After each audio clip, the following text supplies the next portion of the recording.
आप सभी का इस क्लास में स्वागत है। इस क्लास में यूपी ट्रिपल एसएससी पेट एग्जाम के लिए मैथ के 5 बहुत ही महत्वपूर्ण क्वेश्चन को सॉल्व करेंगे। बाकी यह भैया पेट एग्जाम के लिए मैथ की यह चौथी क्लास है।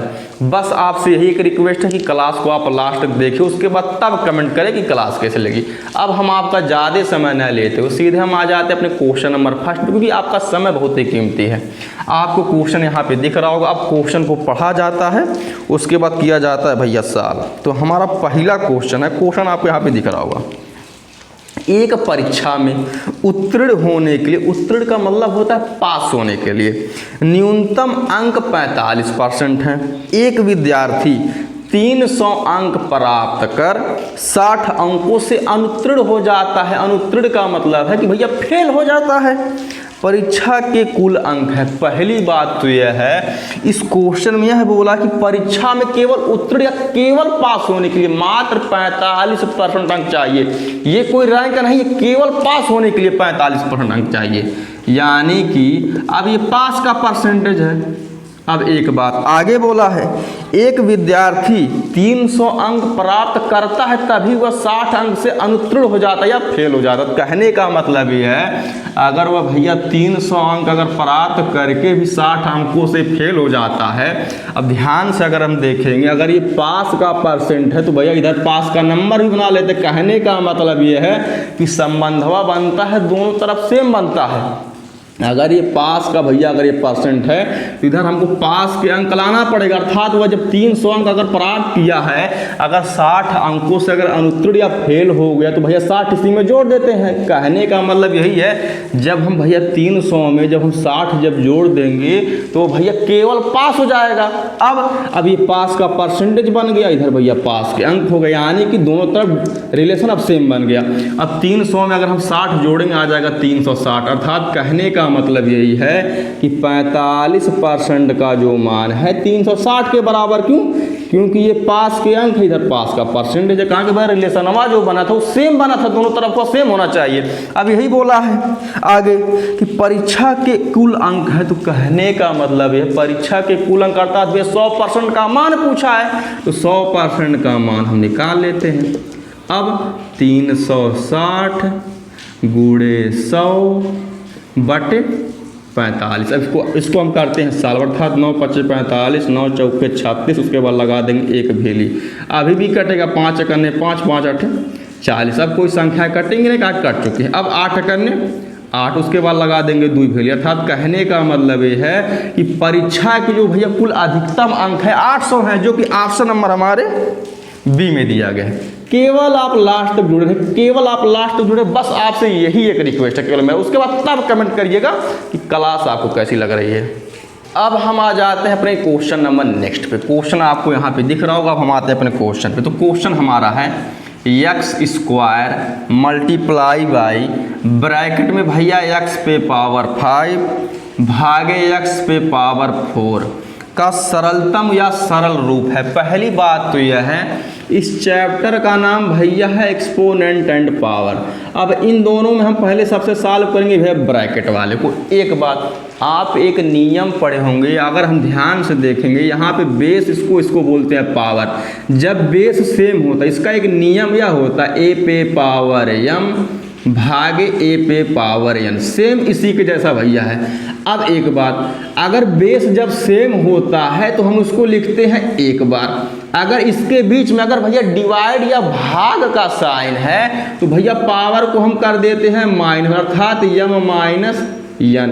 अब यही नियम, यही सेम नियम यहाँ पे लगेगा। एक बात और, अगर यहाँ पे मल्टीप्लाई का साइन होता तो भैया पावर को कर देते हम ऐड, लेकिन तभी जब बेस इसका सेम होगा तो सेम यही नियम यहाँ पे लगेगा। अर्थात x² हम लिख देते हैं मल्टीप्लाई बाई, अब हम इसको लिखेंगे एक बार। अर्थात कहने का मतलब ये है सेम यही नियम, इसको लिखेंगे हम एक बार।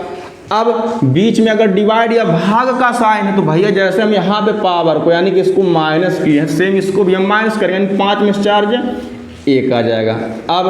अब एक बात और, यहाँ पर भी एक नियम लगेगा। नियम क्या है? यहाँ पर भी बेस भैया सेम हो गया है। अब इसको लिखेंगे एक बार। जब बेस सेम होगा तभी भैया लिखते हैं। अब इसको लिखेंगे एक बार, लेकिन बीच में मल्टीप्लाई का साइन, अभी आपको बता दी गया अगर बीच में अगर मल्टीप्लाई का साइन होगा तो भैया हम पावर को जोड़ेंगे, अर्थात 2 में 1 जोड़ेंगे आ जाएगा 3, यानी कि हमारा आंसर हो जाएगा x पे पावर 3, जो कि ऑप्शन नंबर हमारे दिया गया है, ऑप्शन नंबर भैया बी में। एकदम जान लीजिए लेवल वही, पैटर्न वही क्वेश्चन का। अब हम आ जाते हैं अपने नेक्स्ट क्वेश्चन पे। तो हमारा नेक्स्ट क्वेश्चन है, आपको क्वेश्चन यहाँ पे दिख रहा होगा, 20 से 60 तक की संख्याओं में ऐसी कितनी संख्याएं हैं जो 3 से पूर्णतः विभाज्य हैं और जिनके 2 अंकों का कुल योग 9 है। बहुत बेहतरीन क्वेश्चन। अब यही बोला है कि भैया 20 से लेकर 60 तक, लेकिन कंडीशन यह दिया है कि भैया 3 से पूर्णतः विभाज्य होना चाहिए। तो 20 के बाद आने वाली संख्या अर्थात जो 3 से पूर्णतः विभाज्य होगी, यानी कि 3 7 21, लेकिन भैया कंडीशन है कि 60 तक, अर्थात भैया 60 से कम ही। तो हम लिखते हैं, तो अगली संख्या भैया 21 हो जाएगी, 3 8 24, 3 9 27, 3 दहिया में 30, 3 ग्रहिया में 33। उसी प्रकार से भैया फिर 12 3 36, 13 3 39, उसके बाद 13 3 14 3 42, 15 3 45, उसके बाद 16 3 48, 17 3 51 और 18 3 54, उसके बाद फिर 19 3 57, उसके बाद फिर 20 3 60, 60 तो भैया है। अब 21 3 63, लेकिन यही बोला है कि भैया 60 तक, और 63 60 से भैया ज़्यादा है। अब कंडीशन यही है कि जिनके 2 अंकों का कुल योग 9 होना चाहिए। तो हम देख लेते हैं, अब इसको अगर जोड़ेंगे तो भैया 3 आएगा, इसको जोड़ेंगे 6 आएगा। अब देखिए 27 को जोड़ेंगे भैया 9 आएगा, यानी कि एक संख्या हमको मिल गई। अब इसको जोड़ेंगे तो भैया 1 ही आएगा, तो इसको रहने देते हैं। इसको जोड़ेंगे 6 आ जाएगा। उसी प्रकार से हम 36 को जोड़ेंगे 9 आ जाएगा, यानी कि अभी 2 संख्या हो गई। अब इसको 39 को जोड़ेंगे 12 आएगा, यानी कि ये भी नहीं होगा। इसको भी जोड़ेंगे 6 आएगा। 45 को जोड़ेंगे तो भैया 9 आ जाएगा, यानी 3 संख्या हो गई। उसी प्रकार से 48 को जोड़ेंगे तो भैया 12 आ जाएगा, यानी कि ये भी नहीं होगा। अब 51 को जोड़ेंगे तो भैया 6 आएगा। अब अगर हम 54 को जोड़ते हैं तो भैया आ जाएगा 9, यानी कि हमको 4 संख्याएं मिल गई। अगर 57 को जोड़ेंगे तो भैया 12 आ जाएगा, यानी कि 20 से 60 तक की ऐसी संख्याएं जो 3 से पूर्णतः विभाजित है और जिनके 2 अंकों का भैया योग 9 है, ऐसी 4 संख्या है, जो कि कहा गया 27 है, 36 है, 45 है और 54 है, यानी कि टोटल भैया 4 संख्याएं हैं, जो कि ऑप्शन नंबर हमारे दिया गया है, ऑप्शन नंबर ए में। बहुत बेहतरीन क्वेश्चन था ये। अब हम आ जाते हैं अपने नेक्स्ट क्वेश्चन पे। आपको क्वेश्चन यहाँ पे दिख रहा होगा, यदि लागत और विक्रय मूल्य का अनुपात 10:11 है तो लाभ प्रतिशत क्या होगा। पहली बात तो यह लागत मूल्य अर्थात क्रय मूल्य या कास्ट प्राइस, और विक्रय मूल्य अर्थात भैया सेलिंग प्राइस। अब इनका जो अनुपात दिया है 10:11 दिया है, अर्थात इसको हम इस तरीके से भी समझ सकते हैं कि सामान को हम 10 रुपये में खरीद कर बेचे हैं 11 रुपये, अर्थात कहने का मतलब है अगर कम में खरीदेंगे ज़्यादा में बेचेंगे तो लाभ होगा, जैसा कि इस क्वेश्चन में है। अब 10 में खरीद कर अगर 11 में बेचेंगे तो भैया लाभ होगा, अर्थात लाभ बराबर हो जाएगा विक्रय माइनस क्रय, अर्थात 11 माइनस 10। अब इसको हटाएंगे आ जाए 1 रुपया, यानी कि 1 रुपये का लाभ हुआ। लेकिन क्वेश्चन में यह पूछा कि लाभ परसेंट क्या होगा, तो लाभ परसेंट या लाभ प्रतिशत बराबर लाभ गुणे 100, यानी कि लाभ कितना 1 रुपया का गुणे 100 बटे क्रय मूल्य अर्थात भैया 10 रुपया।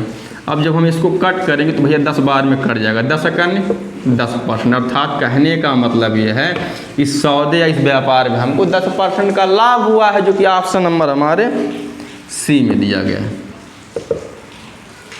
अब हम आ जाते हैं अपने नेक्स्ट क्वेश्चन पे। आपको क्वेश्चन यहाँ पे दिख रहा होगा। अब क्वेश्चन को पढ़ा जाता है, उसके बाद सॉल्व किया जाता। तो हमारा क्वेश्चन है 25 व्यक्ति एक कार्य को 50 दिन में पूरा करते हैं, तो भैया 10 व्यक्ति इस कार्य को कितने दिन में पूरा कर पाएंगे। पहली बात तो यह है, इस चैप्टर का नाम भैया है कार्य और समय, अर्थात टाइम एंड वर्क, और टाइप है M1D वाला, अर्थात कहने का मतलब है जब बोला है भैया 25 व्यक्ति कार्य को करते हैं भैया 50 दिन में, अर्थात यहाँ पे M1 का मान दिया है 25 व्यक्ति मल्टीप्लाई बाई D1, अर्थात D का मतलब होता है भैया डेज या दिन, और D1 का मान दिया है 50 दिन। उसके बाद आगे यही बोला है, तो भैया इसी कार्य को 10 व्यक्ति कितने दिनों में पूरा कर पाएंगे, अर्थात m2 का मान दिया है भैया 10 व्यक्ति, मल्टीप्लाई बाई d2 जो कि भैया पूछा है, तो d2 हम यहाँ पे लिख देते हैं। अब कर लेते हैं हम इसको सॉल्व। 10 सेकंड 10, 10 पचे 50। अब 25 में जब हम 5 से गुणा करेंगे आ जाएगा 25 पंजे 125, यानी कि d2 का मान आ गया 125 दिन, जो कि ऑप्शन नंबर हमारे बी में दिया गया है। इस क्लास का यह लास्ट क्वेश्चन है। आपसे एक रिक्वेस्ट है कि क्लास को लाइक एंड सब्सक्राइब कर दीजिएगा। बाकी यह क्लास आपके यूपी ट्रिपल एसएससी पेट एग्जाम तक कंटिन्यू चलेगी। बाकी धन्यवाद।